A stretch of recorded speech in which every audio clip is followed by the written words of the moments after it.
Doctor বলেছে। আপনার wife একটা ব্যতিক্রম গর্ভধারণ করছেন, যার লক্ষ্যে একটি বাচ্চাটা আপনার ওয়াইফের একটা নার্ভের সাথে জড়িয়ে আছে, যার কারণে আপনার ওয়াইফের মাঝে মধ্যে শ্বাস নিতে কষ্ট হয়। এটা কি কোনোভাবে স্বাভাবিক করা যাবে না? কোনো ওষুধ বা সার্জারির মাধ্যমে? দেখুন মিস্টার হিমেল, এটা আমাদের হাতে নেই, এটা আল্লাহর হাতে। উনি চাইলে বাচ্চাটা বেড়ে ওঠার সাথে সাথে নার্ভটা খুলে আসতে পারে, আর যদি না খুলে তাহলে বাচ্চা ও বাচ্চার মায়ের বাঁচার হার 70 থেকে 80%। আপনি আজকে বাসায় যান, গিয়ে চিন্তা ভাবনা করুন কি করবেন। বাচ্চাটা নষ্ট করে ফেলবেন নাকি এইভাবে রাখবেন? ডাক্তারের কথা শেষ হবার সাথে সাথে কেউ একজন বলে ওঠে। এই বাচ্চাটা এইভাবেই বেড়ে উঠবে। আমি ওর মা, আমি বলছি। এতে তো তোমার জীবনের ঝুঁকি রয়েছে। থাক, আমার জীবনে ঝুঁকি দরকার হলে আমি আমার জীবন দিয়ে এই বাচ্চাকে দুনিয়ার আলো দেখাবো। রোদেলার মুখে এমন কথা শুনে হিমেল রেগে গিয়ে বলে। ডক্টর, আপনি সব রেডি করুন। কালকেই আমি এই বাচ্চার অ্যাবর্শন করব। না, আপনি এমনটা করতে পারেন না। রোদেলাকে আর কোনো কথা বলতে না দিয়ে হিমেল সোজা তাকে নিয়ে বাসায় চলে আসে। বাসায় এসে রোদেলা অঝরে কাঁদতে লাগে। সে সবাইকে বলল তারার বাচ্চার কথা। সবাই হিমেলের কথার মত প্রকাশ করলো। এতে করে রোদেলা আরো ভেঙে পড়ে। সে আর কিছু না ভেবে সোজা হিমেলের কাছে যায়, গিয়ে বলে। আপনি এমন করবেন না। দেখুন, ও তো আমাদের দুজনেরই সন্তান। কেন আপনি ওর সাথে এমন করতে চাচ্ছেন? আপনি বাবা হয়ে নিজের সন্তানকে মেরে ফেলতে চাচ্ছেন? বলতে বলতে রোদেলা হিমেলকে জড়িয়ে ধরে আর কাঁদতে লাগে। হিমেলও কাঁদছে আর বলছে।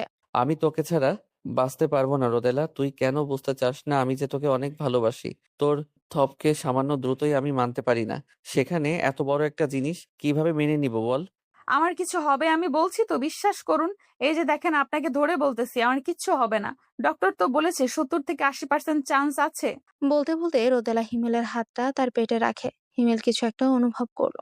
সে বুঝতে পারলো রোদেলার পেটের ভেতর বাচ্চাটা নড়ছে। সে একটু থেমে গেল আর অনেক বেশি মনোযোগ দিয়ে সময়টাকে অনুভব করতে লাগলো। কিছুক্ষণ পরে সে কি ভেবে যেন উঠে দাঁড়ালো আর রোদেলাকে শক্ত করে জড়িয়ে ধরে বলল। মায়া বাড়াস না রোদেলা। এই বাচ্চার প্রতি আমার মায়া বাড়াস না।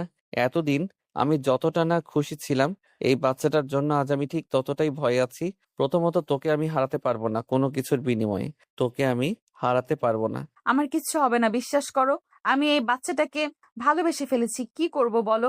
মা হয়ে কি নিজের বাচ্চাকে নিজে মারার কথা ভাবতে পারি? রোদেলার মুখে তুমি শুনে হিমেলের অনেক ভালো লাগলো। সে মনে মনে ভাবলো রোদেলা তাকে আপন ভাবতে শুরু করেছে। তাই সে রোদেলাকে জিজ্ঞেস করে।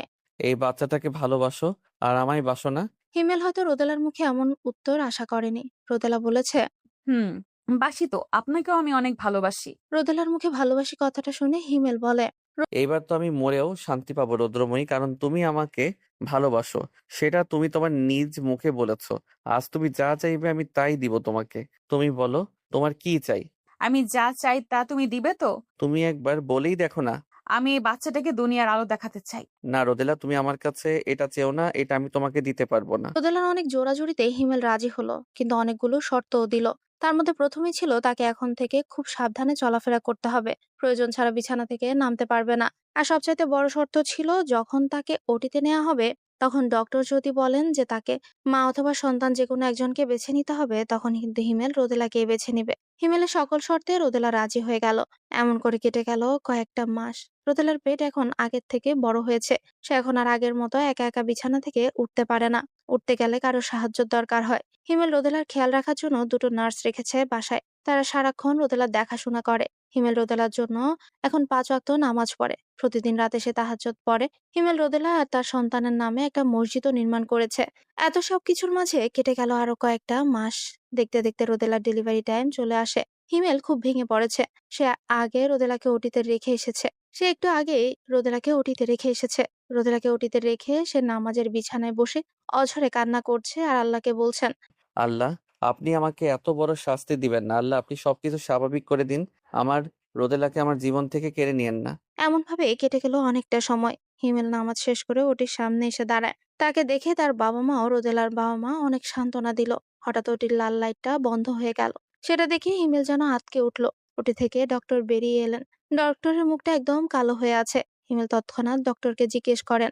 ডক্টর, আমার রোদেলা কেমন আছে? ডাক্তার মুখটা কালো করেই বলে। আই এম সরি, আমি পারলাম না। শত চেষ্টা করার পরেও আমি পারিনি। ডক্টরের মুখে এমন কথা শুনে হিমেলের মাথায় যেন আকাশ ভেঙে পড়ে। রোদেলার মা কান্নাকাটি শুরু করে দেন। হিমেল আর এক মুহূর্ত না দাঁড়িয়ে সোজা চলে গেল ওটির ভেতরে। সেখানে গিয়ে তার চক্ষু চড়ক গাছ। রোদেলা আর তার বাচ্চা একসাথেই শুয়ে আছে। আর কি সুন্দর কথা বলছে দুজন। এটা দেখে তো হিমেলের যেন প্রাণ ফিরে আসলো।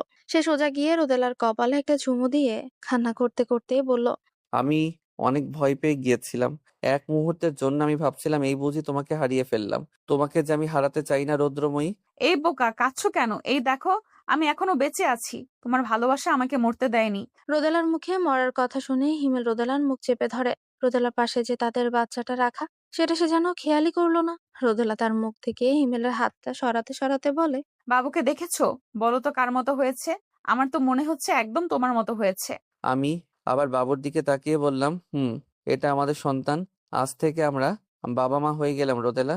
হুম, আজ থেকে আপনি বাবা হলেন। দরজায় নক করে আস্তে আস্তে ভেতরে সবাই প্রবেশ করলো। রোদেলার মা বাবা, হিমেলের বাবা মা। রোদেলার মা- রোদেলার বাবা নাতির মুখ দেখে একটা চেন পরিয়ে দেয়। অপরদিকে হিমেলের বাবা তার নাতিকে একটা চেন পরিয়ে কোলে তুলে নেয় আর বলেন, এ যেন ছোট্ট হিমেল। রোদেলার মা তার মেয়েকে জড়িয়ে ধরে কান্না করতে লাগেন। রোদেলার বকাবকিতে তার কান্না থামলো। হিমেল গেল ডাক্তারের সাথে কথা বলতে, যে তারা কবে রোদেলাকে বাসায় নিয়ে যেতে পারবে। ডাক্তার বলেছে তারা নাকি 2 দিনের মধ্যে রোদেলাকে বাসায় নিয়ে যেতে পারবে। দেখতে দেখতে 2 দিন কেটে গেল। আজ তারা বাসায় চলে আসছে। রোদেলা আর হিমেলের বাচ্চার নাম রাখা হয়েছে রাহি ইবনাত হিয়ান। রোদেলা আর হিমেলের সম্পর্ক আগে থেকে আরো গভীর হয়েছে। এখন রোদেলা হিমেলকে অনেক বেশি ভালোবাসে। তাদের ছেলেটাও একটু একটু করে বড় হচ্ছে। এই ছেলেকে নিয়ে তাদের সুখের সংসার। তাদের সুখের সংসারে এখন শুধু ভালোবাসায় ঘেরা। তাদের ছোট্ট বাচ্চা রাহি বাড়িতে আসার পর থেকে যেন ঘরে সুখের বন্যা বইছে। পরিবারের সকলেই তাকে এখন চোখে হারায়। সকলের চোখের মনি সে। দেখতে দেখতে রাহির বয়স 3 বছর হয়ে গেছে। সে এখন একটু একটু করে কথা শিখেছে। আধো আধো ভাষায় সে এখন প্রায় সব কথাই বলে। এমনকি একদিন সে তার মায়ের নামে বাবার কাছে নালিশও করেছে। বাবা বাবা, জানো আজকে মা না আমাকে অনেক বকা দেয়। কেন বাবা? মা তোমাকে কেন বকা দিয়েছে? ওই তো আমি একটু দুষ্টামি করছি তাই। তাহলে কেন তুমি দুষ্টু করেছো? দুষ্টু করলে তোর মা বকা দিবেই। আরো করো না কেমন? আচ্ছা। এখন বলো তো, তোমার মা কোথায়? মা মা তো রান্না করে। তাহলে যাও গিয়ে মাকে ডেকে নিয়ে আসো। আচ্ছা। এদিকে রাহি গিয়ে তার মাকে ডেকে নিয়ে আসে। রোদেলা ঘরে আসতেই বলতে লাগে, কি হয়েছে, ডাকছো কেন? তুমি এত ব্যস্ত যে আমি বাসায় এসেছি এটা তুমি দেখোইনি? আরে হুম, শুধু তো আমারই সব দোষ। কালকে যে ছেলের জন্মদিন, সেই খেয়াল আছে? ও হ্যাঁ হ্যাঁ, কালকে তো আমার আব্বাজানের জন্মদিন। দিনে কাজের চাপে একদম মাথা থেকে বেরিয়ে গিয়েছিল। তা তো যাবেই। শোনো, কালকে আমি বাসায় কিছু মানুষকে দাওয়াত করেছি। তা তো ভালো কথা। আমারও একটা কথা আছে, মানে তোমাদের জন্য একটা সারপ্রাইজ আছে। কি সারপ্রাইজ বাবা, বলো তো, বলো না কি সারপ্রাইজ। রাহি, তোমাকে কতবার মানা করেছি বড়দের কথার মাঝে কথা না বলতে। কোনো কথা বললে তুমি কেন শোনো না? ওকে বকছো কেন রোদেলা? ও কি এত কিছু বুঝে? তুমি আর ওকে আশকারা দিয়ে মাথায় তুলো না তো। রাহি, যাও, তুমি দিদুনের কাছে যাও, দেখো দিদুন কি করে। রাহি চলে যেতে রোদেলা হিমেলের জামা কাপড়গুলো ভাঁজ করতে করতে জিজ্ঞাসা করে, তুমি না কি যেন একটা সারপ্রাইজের কথা বললে, তখন তো আর বললে না কি সারপ্রাইজ। বলবো কিভাবে? আমার বউর তো মাথাই ঠান্ডা হয় না। কথা না ঘুরিয়ে বলো তো কি সারপ্রাইজ। সারপ্রাইজটা হলো আমরা সামনের সপ্তাহে দেশের বাইরে ঘুরতে যাব। সত্যি? সত্যি। এখন থেকে সব গোছানো শুরু করো, হাতে তো আর বেশি সময় নেই। আচ্ছা ঠিক আছে। রোদেলা তো মহা খুশি, দেশের বাইরে ঘুরতে যাবে তাই। মাঝখানে কেটে গেল কয়েকটা দিন। এরই মাঝে তাদের ছেলের জন্মদিনও কেটে গেল। সবকিছু ঠিকঠাক মতোই হলো। আজ তার 8টার রাতের ফ্লাইট। তারা রেডি হয়ে সবার কাছ থেকে বিদায় নিয়ে চলে এলো মালয়েশিয়াতে। কয়েকদিন থাকবে এখানেই। হোটেলে চেক ইন করার পরে তারা রেস্ট নিতে বেরিয়ে পড়লো ঘুরতে। হিমেলের এখানে অফিসের একটু কাজ ছিল, তাই হিমেল রোদেলা আর রাহিকে হোটেলে দিয়ে তার কাজের উদ্দেশ্যে বেরিয়েছিল। তার আস্তে আস্তে রাত প্রায় 11টা বেজে যায়। রোদেলা আর রাহি এদিকে হিমেলের জন্য অপেক্ষা করতে করতে একটা সময় বিরক্ত হয়ে ঘুমিয়ে পড়ে। কারণ তারা ভেবেছিল হিমেল আসলে তারা রাতে আবার বাইরে বের হতে ঘুরবে। হিমেলের দেরি হওয়ার কারণে রোদেলা অনেক রাগ করেছে। তাই রোদেলার রাগ কমানোর জন্য হিমেল রোদেলাকে জড়িয়ে ধরে বলে, জান, এত রাগ করছো কেন? বলেছি তো কালকে আবার নিয়ে যাব। যেইখানে যেতে চাও সেখানে নিয়ে যাব।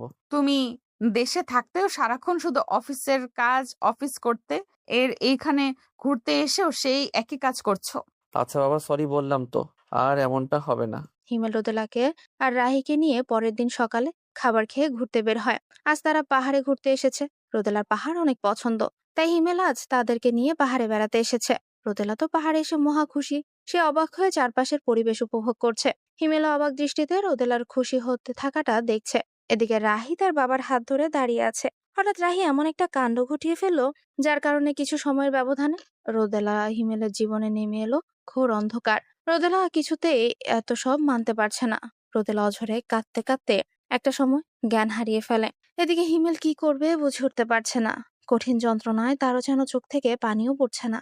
কি থেকে কি হয়ে গেল কিছুই তো বুঝতে পারছে না। চোখটা বন্ধ করে সে আবার বোঝার চেষ্টা করছে কি হলো। রায় তার হাত ছাড়িয়ে সামনে এগিয়ে যেতে সে একটা ছোট্ট পাথরের সাথে হোঁচট খেয়ে নিচে পড়ে যাচ্ছে। সে রাহিকে ধরার বৃথা চেষ্টাও করেছে। রোদেলা বিষয়টা বুঝে ওঠার আগে রাহি যেন নিচে পড়ে গেল। তারপর রোদেলার কান্না আর চিৎকারে হিমেলের ঘোর কাটলো। এখন হিমেল রোদেলাকে কোলে নিয়ে হাসপাতালের দিকে ছুটছে। রোদেলাকে হাসপাতালে রেখে হিমেল রাহিকে খোঁজার চেষ্টা করছে আর লোক লাগাচ্ছে, কিন্তু কোনোভাবেই রাহির খোঁজ পাওয়া গেল না। দীর্ঘ 3 দিনে খোঁজার পরেও রাহিকে পাওয়া গেল না। এক বুক কষ্টের পাগল প্রায় রোদেলাকে নিয়ে হিমেল দেশে ফিরে এলো। বাসায় আসতেই যেন রোদেলা আরো পাগল হয়ে গেল। চারদিকে সে শুধু রাহিকেই খুঁজছে। রাহি তো আর নেই, কোনোদিন ফিরেও আসবে না। সেদিনের পর থেকে রোদেলাকে আগের মতো হাসি খুশি দেখা যায়নি। হিমেল রোদেলাকে অনেক জায়গায় ঘুরিয়েছে, অনেক ডক্টর দেখিয়েছে, কিন্তু কোনো কিছুতেই এর রোদেলাকে আগের মতো করা যায়নি। মাঝখানে কেটে গেছে অনেকগুলো বছর। রোদেলার বাবাও মারা গেছে। রোদেলা তার বাবাকে অনেক ভালোবাসতো। বাবার মৃত্যুতে রোদেলা আবারও শব্দ করে কেঁদেছিল।